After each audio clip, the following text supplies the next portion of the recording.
but I am saying that it might be possible.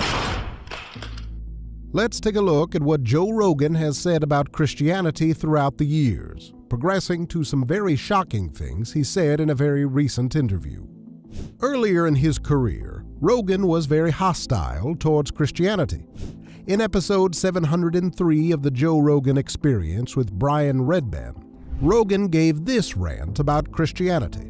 I mean, because Christianity, at the end of the day, with no proof, everything is mythology. Everything. With no proof. With proof, then you examine the proof. It's super simple. And anybody that argues against that is you're just biased. You have your own ideas. Of course, there are plenty of good arguments for why Christianity and the Bible are true, both empirical arguments and philosophical arguments. Rogan is exhibiting an enormous amount of ignorance in saying that everything in Christianity is mythology. If you have some proof that there was a God, that this God had one son, and he made this son come down and get beat out of him and nailed to a board so that we could all have no sin.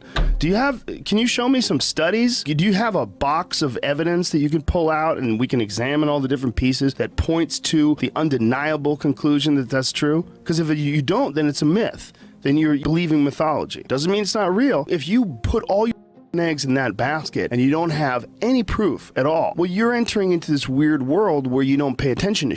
You're entering into this weird world where you ignore certain aspects of things because you've decided what is and what isn't. That's not thinking. That's like, it's convenient cookie holder placement of ideas. It's not thinking. Because if you're thinking, you can't accept it. If you're thinking, you go, wait, what? He came back from the dead? Has anybody ever done that? 3 days? Came back from the dead. I don't think you can do that. I mean, that's what people would do normally. Again, Joe, you're ignoring thousands of years of arguments that Christians have made for the truth of what the Bible says.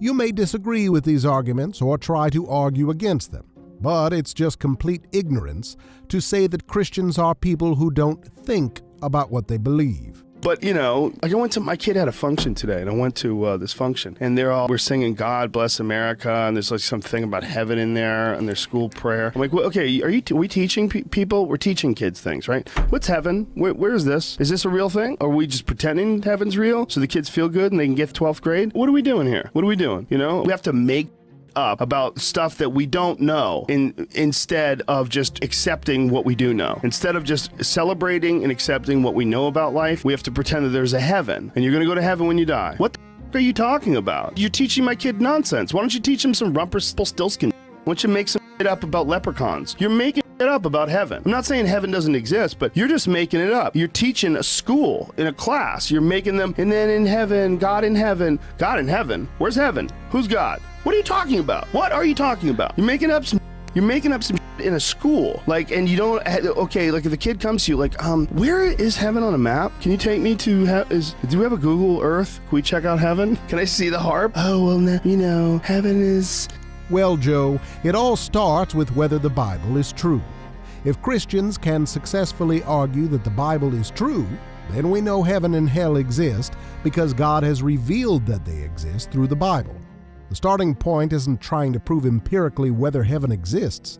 It's proving whether the Bible is true or not. Clearly, Rogan's utter disdain for Christianity here is filled with irrationality and ignorance. We continue to see Rogan's hostility towards Christianity in this next clip from episode 735 with Peter Boghossian. You're blaming Satan on the bad things and you're praising God for the good things. That's no longer the case. Now we just cling to these absurd notions of this one that's watching us all the time, and you gotta sort of peripherally mention it and casually reference it without going into detail, and you're allowed to do that because it makes people think, well, you're on the same page as me. You're a God-fearing Christian man like myself. I'm a God-fearing Christian man myself as well. God bless you. God bless you as well. But if you go, Satan is looking out for you. Satan is watching you right now. Satan is just letting the air out of your tires. Like, you go, well, that guy's like we've moved past Satan, but we haven't moved past God. Exactly right. Or the idea of God.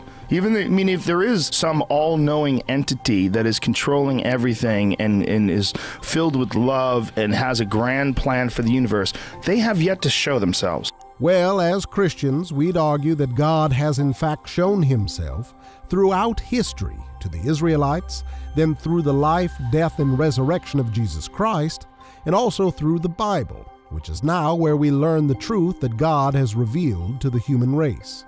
So this is all just a concept and an idea with no basis in fact, and as we have found more facts about the nature of reality and the world itself, it seems more and more preposterous with every day. Every day the scientists come up with these new equations that show the way the universe could have possibly been formed, and every day that these guys at the CERN laboratory, the Large Hadron Collider, are discovering these what were at one time theoretical particles, showing them to be true and their calculations to be correct. We have a deeper and deeper understanding of the universe. But Joe, scientists are really still nowhere close to explaining the origin of the universe, the origin of life, or the origin of human intelligence. Arguably, these are philosophical questions that fall outside the realm of what science can explain or prove. But we love to think that right now that we're filled with knowledge, and we love to look at ourselves now and look at the past as well. They didn't know back then, but we know now. But if we looked in the past, they would have the same ideas. Exactly. They would look back at those poor monkey people with the bananas, and they go, dummies, they didn't even know houses yet. We will one day look back at 2015 like, what a bunch of fools. What a bunch of ridiculous people that were still, they had this incredibly complicated society and this wonderful access to information, but yet they were still shackled down by ideology and killing each other over religion and ancient superstitions that dictated their behaviors. Joe, you're forgetting the fact that Christianity was the very foundation that helped build this incredibly complicated society you're talking to with all this access to information. The Christian worldview provided the foundation for many of the most important scientists in history. It's like, what a weird time to be in. They'll look at us now in 2015. They'll say, what a strange time. This adolescent period of enlightenment where they're still concentrating on the president of the United States can openly talk about God, and no one goes, what is God? What are you saying? Like, what are you saying? Do you think Jesus came back from the dead? What do you think? Do you think someone walked on water? Do you believe in a literal translation? Are you an Old Testament guy or a New Testament guy? I mean, none of what you're saying is any more ridiculous than not having a good explanation for the origin of the universe, of life, of human intelligence, or of morality. You're just extremely biased, and you're ignorant of the arguments against your position. Well, the New Testament. No, well, the New Testament was made by Constantine, who was a Roman emperor who wasn't even Christian. He didn't even believe it. He became a Christian on his deathbed. Like, that's when he became a Christian. No, Constantine did not make the New Testament. That popular view is based on an absolutely terrible understanding of history. The books of the New Testament are in the New Testament because there was an agreement within the church as a whole that these books were uniquely inspired by God and that other books were not. And not only that, it was written hundreds of years after the death of Jesus. So what are you talking about? Because if you're talking about the old stuff, you got to go deep. Go to the Dead Sea Scrolls. Go to the most ridiculous aspects of that and tell me you basing your life on that? Because that's even more preposterous. They found them in clay pots in Qumran, written on animal skins. These people thought the world was flat and the sun was 17 miles away. And we're going to... They did. This is how we're going to live our lives? This is it. This is all the facts we need. Well, first, there are very strong arguments against the idea that the books of the New Testament were written hundreds of years after the death of Jesus. And second, the Bible is proven to be just as relevant and significant today as it was back then. So being against the Bible simply because it's old is extremely ignorant. If you're going to argue against the Bible, argue against the actual contents of the Bible. The Large Hadron Collider, CERN, Stephen Hawking's quantum physics, Neil deGrasse Tyson, those dudes with their telescopes. No, we're going to base it on leather skins and charcoal ink. Right. Like, really? That's the conversation we're having when we're talking about ideological religions. Joe, you're talking as if the Bible and science are mutually exclusive.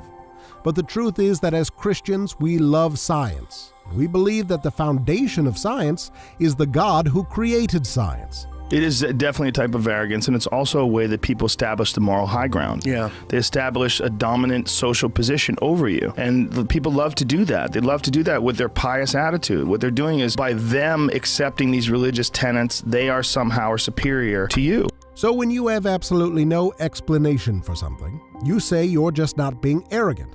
And when Christians make an argument that explains the thing you have no explanation for, you just call them arrogant. That sounds pretty irrational and close-minded to me. Rogan has made it clear that he has enormous respect for scientists who do not believe in God. On episode 938, Rogan spoke with Lawrence Krauss about the ridiculousness of religion. And that's the problem with with a lot of what's happening in our government. People saying, you know what, I really want to believe in this absurd story, and therefore I refuse to accept evolution. If you're Mike Pence, the vice president of the country, you say, I don't believe evolution because it doesn't agree with my ridiculous fundamentalist ideas. And he said that in Congress, right? He said we shouldn't be teaching evolution in schools. We should be teaching intelligent design. And why? Because it offends his personal faith. Perhaps. It might also be a political ploy. It might be, I think, because he knows that a large percentage of the country finds comfort in a leader that subscribes to the same sort of superstitions that they do. Yeah, that could be. He did this before he was in a national office. He was a congressman. I suspect he did it. It sounds like he believed it, but you're right. He might. Who knows? Right. But the point is that we shouldn't listen to that kind of nonsense. Right. Because we may not want, because there are a lot of people in this country who do think that evolution directly confronts their belief in God, or the Big Bang directly confronts their belief in God, and therefore they don't want their children to learn about that. But what an awful thing to do to your children, to withhold evidence about how the world really works. Interestingly, Rogan and Krauss talk about how awful it is for Christian parents to teach their children according to a biblical worldview. But they completely ignore some extremely important factors to consider. And this is really important for those of you guys that are new to this kind of engagement with atheism. This is critical to get. Of course, the smuggling in of the atheistic presuppositions, but also the theft of Christian presuppositions smuggled in as well. Yeah. Presuppositions that don't belong to Lawrence Krauss. You have to consider for a moment now, not just what's on the surface, what's just being claimed, but you have to get underneath that and ask the question, well, what does this man actually believe about himself and us, others, and the universe itself? He believes that all of us are cosmic accidents, that there's no justice above any of us. There's no ultimate meaning and purpose and value to really anything in the universe, much less human beings, which are just one more aspect of this accidental universe. There's no difference between snails, horses, rocks, dogs, and humans in his position. So we are no different than space dust in his position. Now, he might want to value human beings, right, but that's just something, again, like you said, he's imposing upon others. It's a faith commitment that he has in terms of human beings are valuable, and, we did things wrong in the past, and this is the right way to do things. Who says right and wrong when you believe that you're just the random result of mutations from bacteria to fish to some kind of other land creatures moving your way to African apes, and here you are. So here's all these smuggled in Christian assumptions and presuppositions like human beings have value, dignity, and worth, and truth matters, and we should pay attention to facts and evidence and those sorts of things. We're like, well, wait, just wait a tick. That's not atheism. At least it's not consistent with atheism. It is consistent with a Christian view of the universe, which you've adopted. You've co-opted that position, and you're smuggling those presuppositions in, which do not belong to the atheist. You might want to value human beings, Dr. Krauss. You might say that I'd like to value human beings because I'm a human being myself. And what I want to say is, well, there's a lot of other creatures in this world that don't value you like you value you. Who's to say that you're more valuable than the snail or the horse or the tarantula or the rock or the dog or the sea gunk, right? On episode 1366 of the Joe Rogan Experience, Rogan spoke with Richard Dawkins about whether Jesus was a real person. I think when they get together and they talk about all the values that Jesus proposed, if Jesus is the higher power, it gives them this sort of, again, moral scaffolding to live their life. Yes. Well, Jesus would probably, on the whole, provide a fairly good moral scaffolding. Not totally, but right. He was ahead of his time, anyway. So you do think he was a real person? Most of the scholars I've talked to say he probably was. The evidence is not great, of course, but I don't think it's that big a deal, actually, because a wandering preacher called Yeshua or Yehoshua would not be surprising. I mean, it's a common name, right. And there are plenty of wandering preachers. What would be very surprising would be if he raised Lazarus from the dead and walked on water and turned water into wine. And that, of course, did not happen. He says, of course that did not happen, which presupposes his naturalistic worldview, and is extremely close-minded to the many arguments Christians have made throughout history defending the truth of the Bible. The next clips you're about to see seem to signal a shift in tone from Rogan towards Christianity. On episode 1769, Rogan listened to Jordan Peterson talk about the Bible. But roughly speaking, we have a bedrock of agreement. That's the Bible, by the way. Now, in many ways, the first book was the Bible. I mean, literally, because at one point there was only one book. Like, as far as our Western culture is concerned, there was one book. And for a while, literally, there was only one book. And that book was the Bible. And then before it was the Bible, it was, it was scrolls and it was writings on papyrus. But we were starting to aggregate written text together. And it went through all sorts of technological transformations. And then it became books that everybody could buy. The book everybody could buy. And the first one of those was the Bible. And then it became all sorts of books that everybody could buy. But all those books, in some sense, emerged out of that underlying book. And that book itself, the Bible isn't a book, it's a library. It's a collection of books. And so it isn't that the Bible is true. It's that the Bible is the precondition for the manifestation of truth, which makes it way more true than just true. It's a whole different kind of true. And I think this is not only literally the case, factually, I think it can't be any other way. It's the only way we can solve the problem of perception. So Rogan just listened to Jordan Peterson talk about why the Bible is not just true, but is rather the precondition of truth. Of course, I have some significant issues with what exactly Peterson believes about the Bible, but this video is about Joe Rogan. After many years of continuously bashing the Bible, Rogan invited onto his show and listened to a guest who has only high praise for the Bible. And Rogan listened very respectfully to what Peterson had to say about the Bible.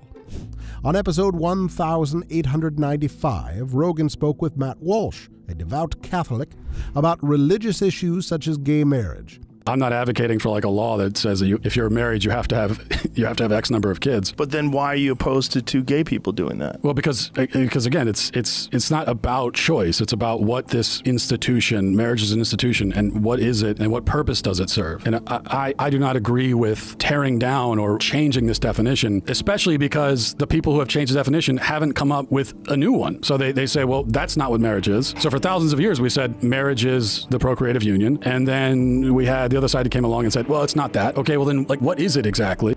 Clearly, Rogan is still extremely against the biblical view of marriage and is challenging Matt Walsh's opposition to gay marriage.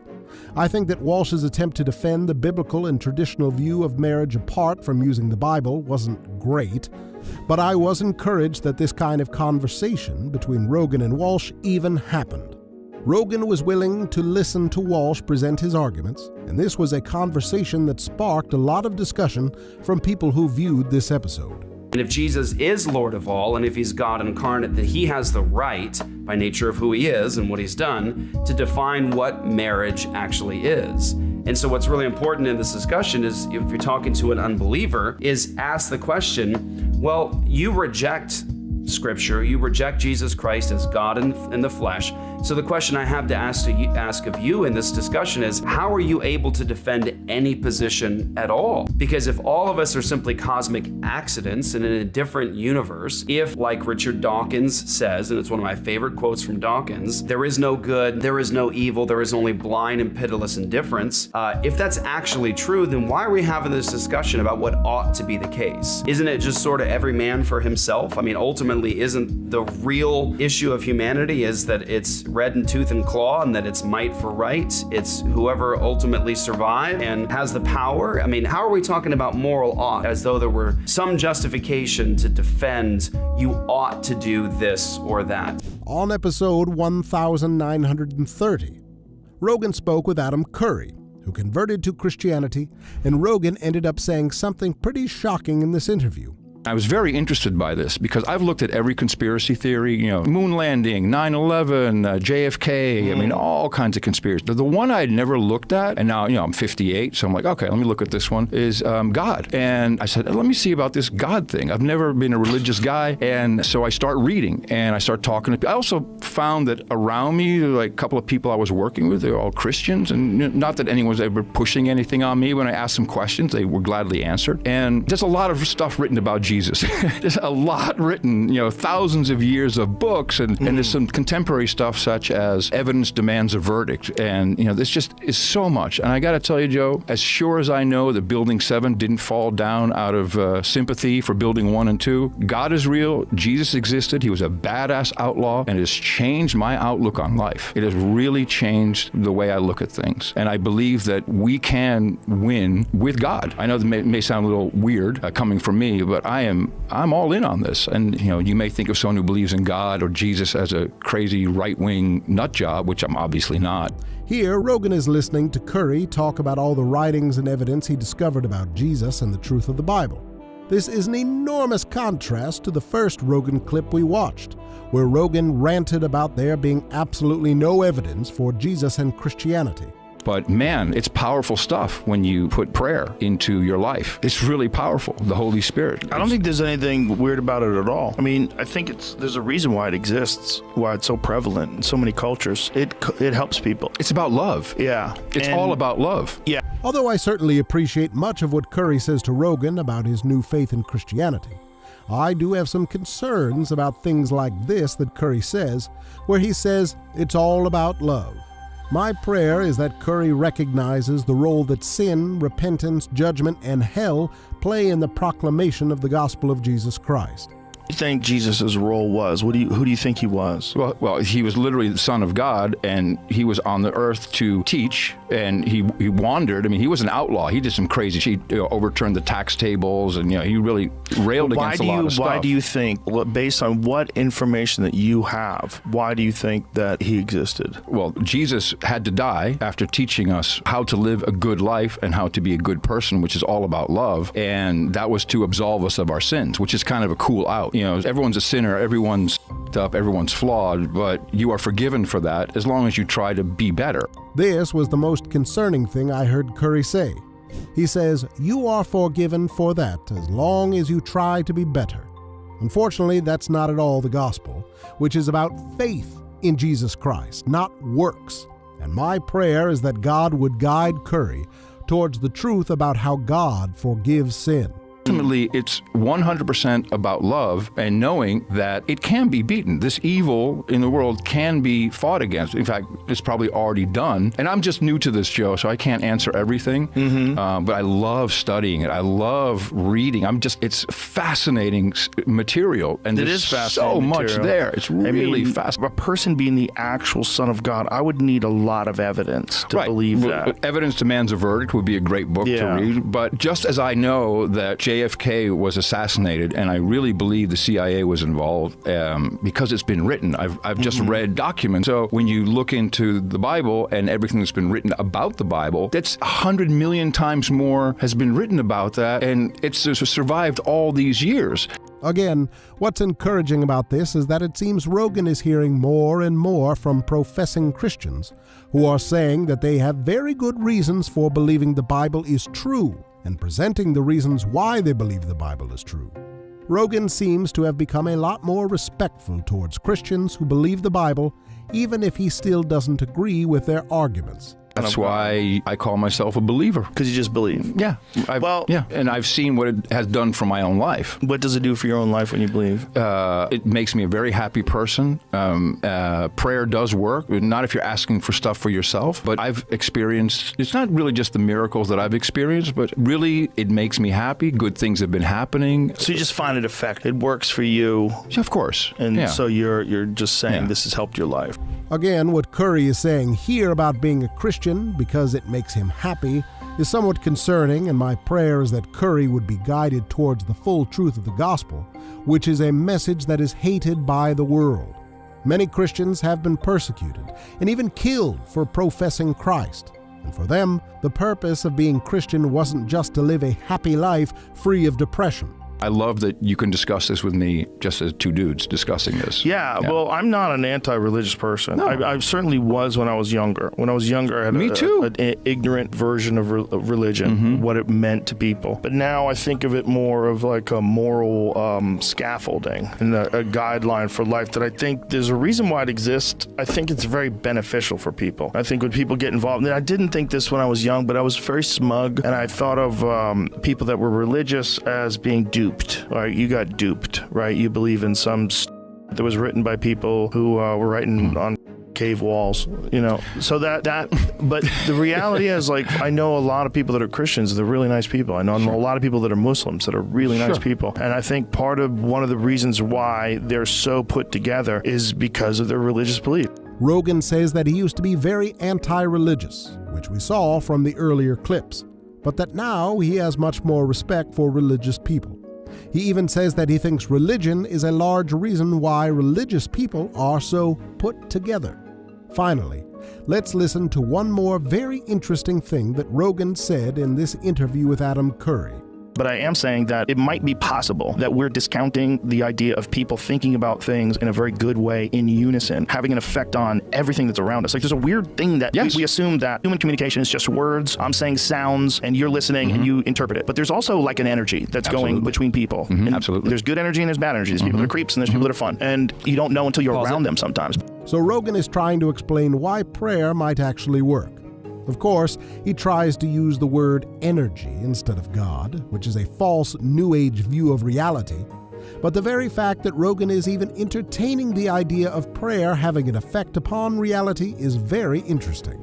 My prayer is that Rogan would continue having Christian guests on his show, perhaps even someone like Jeff Durbin, who will continue to point him towards the truth of the Bible and of the gospel of Jesus Christ. Joe Rogan, who I really, really love. I love Joe Rogan. I listen to his podcast. I do. I think he's excellent in what he does. He's a great interviewer. I have a passion for Joe Rogan. I love the man. And I would love the opportunity to be able to sit down with Joe Rogan to engage on some of these issues. I think he would handle it really, really well. I think we would enjoy ourselves together. I think we'd have a good time together talking about these things. And I have noticed over time, as Joe Rogan has articulated some of his experience with DMT, the drug DMT, it seems like Joe Rogan even has opened up himself to the idea that there's more than meets the eye. World. It's not just the material world, and it's sad to say that the drug experience has led him to that. But I would love to be able to have an opportunity to talk with Joe Rogan about God, about the spiritual, about transcendence, and those sorts of things. And I think we'd have a wonderful time. It would be a respectful dialogue. I think we would both enjoy ourselves. Thank you so much for watching. If you like these videos and want to help support this channel, the best way to do it is to just watch these videos until the end and click the subscribe button. Thank you so much for your support and encouragement.